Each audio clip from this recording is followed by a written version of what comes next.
hidhamtoonni siyaasaa Oromoo kanneen himata obbo Jawaar Mohaammed jalatti argaman guyyaa irraa mana murtiitti dhiyaatan. Hidhamtoonni siyaasaa mana murtii olaanaa Dhaddachaa Lidataatti dhiyaachuun manni murtichaa himatawwan 10 namoota galmee Jawaar Mohaammed jalatti himataman 24 irratti dhiyaataa ture keessaa 6 akka addaan citu murteessee jira. Himatawwan addaan akka citan taasifaman obbo Jawaar Mohaammed dabalatee namoota 12 irratti labsii bulchiinsaa fi to'annoo meeshaa waraanaa 77 irraa 2012 bu'uura godhachuun kan baname ta'uunis ibsameeti jira. Manni murtichaa Dhaddachaa ammaan dura majjii 12 bara 2020 akka oolan abbaan halangaa himatawwan garagaraa akka fooyyessuu ajaja kennuun isaanii yaadatama.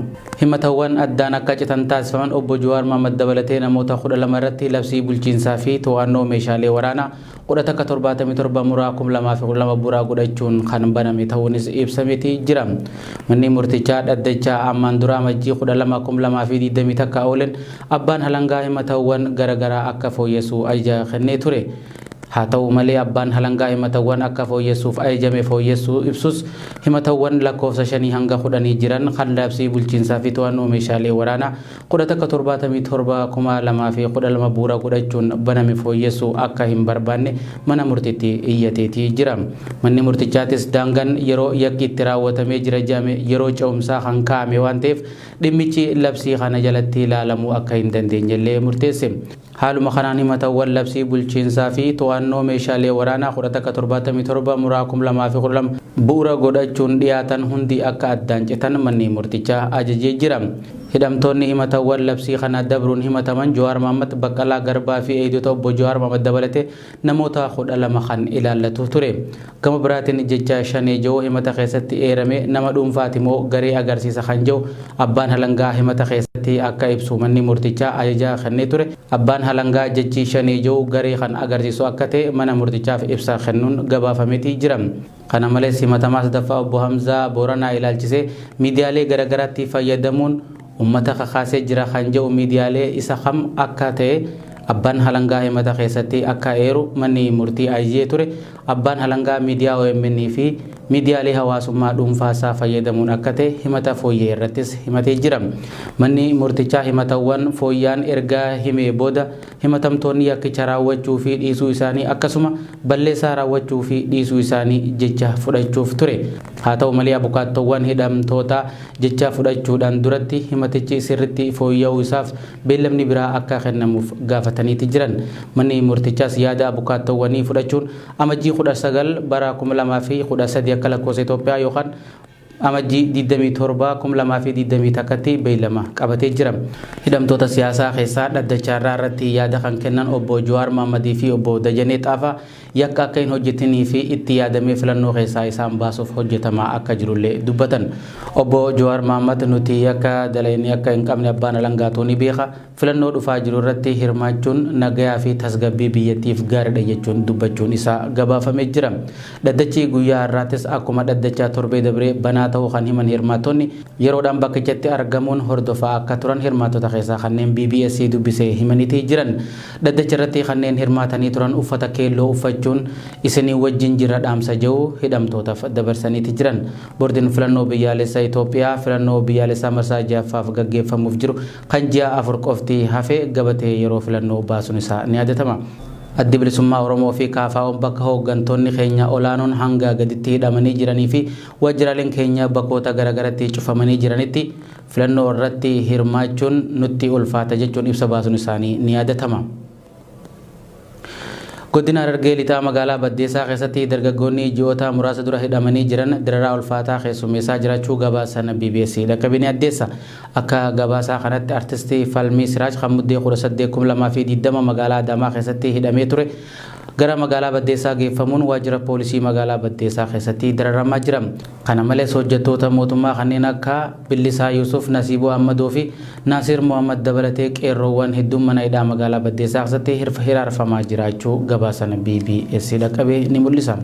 Akkuma beekamu gabaasni keenya irraan tanaa waa'ee hidhamtoota magaalaa Baddeessaatti hidhamanii achi keessatti dararamaa jiranii fi akkasuma ammas keessattuu aartistii Falmii Siraaj kan magaalaa Adaamaa ganda naannoo Booleetii qabamee achi buuteen isaa dhabamtee ammaan tan ammoo magaalaa Baddeessaa Maniidhaa keessatti dararaa hedduu keessa jiraachaa akka jirudha odeeffannoon hanga ammaan tanaa nuti qabnu.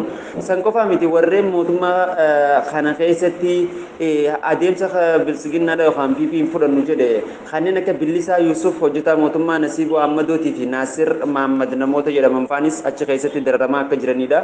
Keessattuu aartistiin Falmii Siraaj sirboota dhiyeenyatti aartistii reefuun tana lafaa dhufaadha magaalaa Adaamaatti qabamee achitti ture. Kanaan duraas gabaasa keenya kanaan dura keessatti hedduu beeyisaati kan turre. Itti aansuudhaan waa'ee ibsa ejjennoo qeerroon Oromiyaa akka waliigalatti baasuudhaaf taa'u keessattuu filannoo as deemu ilaalchisee kallattii haa qabatu kan jedhamu yoo hidhamtoonni siyaasaa yookaan hayyoonni Oromoodhaa gallakkifaman qofa akka ta'edha. Godinaalee Oromiyaa guutuu keessaa wanti yaadni qeerroodhaa hidhamtoonni siyaasaa Oromoodhaa hangamaniidhaatii gallakkisanitti boordiin biyyoolessa Itoophiyaadhaaf murtii isaa yookaan ammoo baallama isaa dabarsuu akka qabu yookaan ammoo filannoo akka hin gaggeessine dubbatamaati kan jiru. Kanaafuu immoo ejjennoon qeerroon qabu yeroo dhiyoo keessatti as ba'uuf ta'a. Har'aa beellama hayyoota keenyaatti ture beellamni hayyoota keenyaa kan joorii fi Baqqalaa fa'aa dabalatee guyyaa 5 boodatti beellamameeti kan jiru jechuudha. Kun ammoo haalli dhiibbaan biyya kana keessatti uummata kanarratti deemaa jiru maal akka ta'edha nutti agarsiisa. Filannoo biyyaalessaa marsaa jaffaa caamsaa dhufa adeemsamuuf deemu ilaalchisee addi bilisummaa Oromoo boordii filannoo biyyaalessaatiif xalayaa barreesse. Addi bilisummaa Oromoo xalayaa gaafa amajjii 18 akka boordii filannoo biyyaalessaatiif barreesse fuula FB isaa irratti maxxanseen waajjirri isaa jidduu galeessa poolisii magaalaa Finfinneen erga uggurame bubbuluu ibse. Addi bilisummaa Oromoo xalayaa boordii filannoo biyyaalessaatiif barreesse kanaan abbaa'oon qabsoo karaa nagayaa filatee hooggantoonni olaanoon isaa erga biyyattii galanii kaasee ulaagaalee paartiin siyaasaa tokko guutuu qaban guutee seeraan boordii filannootti galmaa'ee qabsoo gaggeessaa turuu yaadachiisee jira. Labsii 11/2010 keeyyata 76 muraa takka bu'uura godhachuun paartiin boordii filannootti galmaa'e tokko biyyattii keessatti dameelee waajjira isaa banatee nagayaa fi bilisummaan soso'uu mirga guutuu qabaachuun beekamaa ta'us boordiin biyyaalessaa kana paartii siyaasaa hordofuu fi to'achuuf mirga guutuu qabu iyyata addi bilisummaa Oromoo itti dhiyeesseef furmaata laachuu dhabuun kan isa gadisee ta'uu ibsee jira. Dhaabni addi bilisummaa Oromoo gochoota seeraan alaa irratti raawwatamaa tureef iyyata dhiyeeffatus hanga guyyaa irratti furmaata dhabullee dubbatama. Iyyata addi bilisummaa Oromoo yeroo garagaraatti boordiitti dhiyeessaa ture keessa waajjiraaleen isaa kutaalee biyyattii garagaraa keessatti humnoota nageenyaatiin cufamuu fi keessattuu ammoo waajjirri guddichi jiddugaleessaa jalqaba ji'a hagayyaa 2020 irraa kaasee poolisoota magaalaa Finfinneetiin to'annaa jala ooluu wajjin wal qabate iyyata dhiyeeffachuus yaadachiiseetii jira.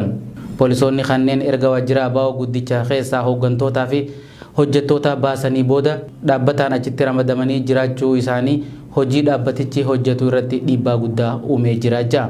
Kanaaf addi bilisummaa Oromoo walabummaan socho'uun hawaasa gurmeessu bakkoota adda addaatti waajjiraalee banuu fi hojii hojjechuu akka danqamee jiru ibse. Kun hundi adda bilisummaa Oromoo kan heeraan galmaa'ee qabsoo karaa nagaatiin gaggeessaa jiru itti yaadamee dorgommii siyaasaa keessaa baasuuf hojjetamaa jiraachuu irra deddeebi'uun iyyata galfachaa jiraachuus ibsee jira dhaabbatichi. Kanarratti filannoo biyyaalessaa marsaa jaffaa adeemsifamuuf jiru boordiin filannoo biyyaalessaa galmee yeroo baasee ji'a 4 qofa kan hafe keessatti kan filannoon mallattoolee fi sochiileen duulana filadhaa kan ji'a tokko hafe keessatti yaa'ii waliigalaa yaammannee keenya kan yeroo garagaraatiif furmaata osoo hin kennin jiraachuun kan isa gadisee ta'uu ibseeti jira. Kanas ta'ee san boordiin filannoo biyyaalessaa waajjirri ABO kan seeraan ala humnoota mootummaatiin to'atame akka gadhiifamu mirgi bakkaa bakkatti socho'uu akka eegamus gaafate osoo waajjirri uggurame furmaata hin argatin filannoo biyyaalessaa irratti hirmaatuun rakkisaa ta'uu hubate boordiin filannoo biyyaalessaa fi mootummaan yeroon furmaata akka laatus ABO'n gaafatee jira. Jiraatan aanichaa tokko BBS'tti hime akka jiraatan aanichaa kun himetti humnoonni naannoo Affaarii ji'oota dabree kaasee manneen jiraattota baay'ee ibiddaan barbadeessanii jiru. Hanga ammattis gandeen humnoota kanaan barbadeeffamanii fi jiraattonni qe'ee irraa gadhiisanii baqatan hanga ammatti hin deebinee jira. Yeroo ammaa gandoota dhaqaachoo jedhamu qofaatu humnoota kana jalaa bahee jira. Kanas barbadeessuuf guyyoota muraasa dura irra deddeebiin dhukaasa bananii qeerroowwan Oromoo kanneen naannicha jiraniin dura dhaabbatamee ofirraa deebifamee jira. qaamonni bulchiinsa aanaa baatee bulchanis tahee raayyaan ittisa biyyaa naannicha qubsiifame shira uummata Oromoo walloo dhabamsiisuu irratti hojjetamaa jiru keessaa waan harkaa qabaniif uummata keenya irraas amanamummaa hin qabanii ja'a jiraatan achirraa dubbifne kun gama biraatiin aanaa harxummaa fursii magaalaa Caffaarobii keessatti Oromoota waliin dha'uuf shirri hojjetamaa jiraachuullee himaniiti jiran ammas haalli jiru hammaataa ta'uu kan dubbatu jiraatan walloo irraa dubbifne kun uummanni meeshaalee gahaa waan hin qabneef humna sadarkaa naannootti hidhate akka gandatti dura dhaabbachaa waan jirruuf haalli kun ulfaataadha jaam. Haalli naannoo keenya akkuma duraan odeeffannoo qabdan gabaasaa turtanitti biyyi sodaachisaadha. Humni addaa naannoo Fariidaa haala adda ta'een of qopheessaa jira akka jedhamu odeeffannoo qulqullaa'ee kan qabnu uummanni keenya hanga danda'ame akka of eeggannoo godhu. Kanaafuu uummanni keenya akka kana duratti manee hedduun barbadaa'ee ni beeka. Ammas immoo manoota hafan yookaan ganda hafan ganda dhakaachuu fi ganda shari'aa ni barbadeessinaa kan jedhan karoora guddaa qaba. Shari'aa bakka jedhamu barbadeessuudhaaf humni addaa naannoo Affaar sagantaa karoora qabaa. Akka humna adda ta'een of qopheessaa jira. Daangaa irratti uummanni keenya akka of eeggannoo taasisu gurra uummataati yoo nuuf keessan gaariidhaatti fakkaata. Dhaabbanni mootummoota gamtoomanii Itoophiyaa naannoo Tigraay magaalaa Maqalee keessatti dubartoota humnaan dirqisiisanii gudeeduu dabalatee miidhaan saalaa irratti hundaa'e raawwatamaa jiraachuun kan isa yaadesse ta'uu ibsee jira.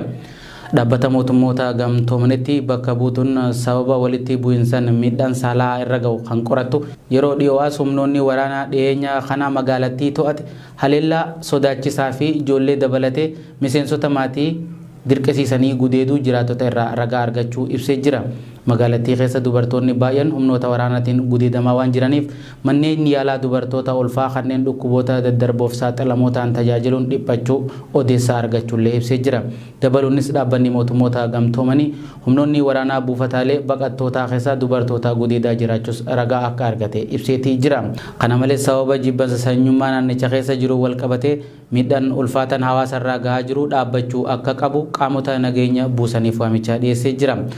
Walumaa galatti dhaabbanni mootummoota gamtoomanii nageenya naannoo fi biyyaa buusuuf mariin qaamota hunda hirmaachisee akka uumamu waamicha godhee jira. Dhumarratti dhaabbilee idil addunyaa mirgaa namoomaa naannoo Tigraay keessatti sarbamaa jiru kana dhaabsisuuf gara hundaan tarkaanfii dandeessan fudhadhaa jechuunis waamicha dhiyeessee jira. Toleegaa kabajamtoota